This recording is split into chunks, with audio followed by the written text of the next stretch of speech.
Yesterday we saw another verse from this magnificent chapter of the book of Romans, Romans chapter 8, and we were in verse 3 yesterday.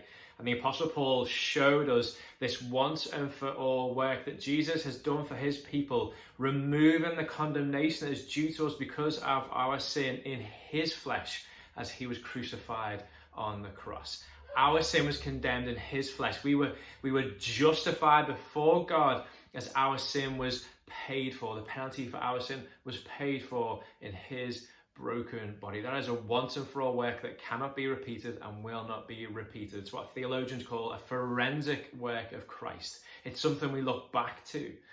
And now in verse 4 of Romans chapter 8, Paul shows us what this leads us into, what our justification leads us to do or to be. And he says this: it was in order that the righteous requirement of the law might be fulfilled in us who walk not according to the flesh, but according to the Spirit. Paul is saying that our justification leads to our sanctification. That means us walking in the ways that God has set before us. It means us walking in holiness or in likeness to Jesus. And Paul says that looks like walking in the Spirit. Walking in the Spirit means bearing the fruit of the Spirit, which Galatians 5 shows us is love, joy, peace, patience, kindness, goodness, faithfulness, gentleness, and self-control. That's what it looks like to be people who are justified and now live lives which are lives of sanctification. Lives which walk, that is a doing word, it is something that we do.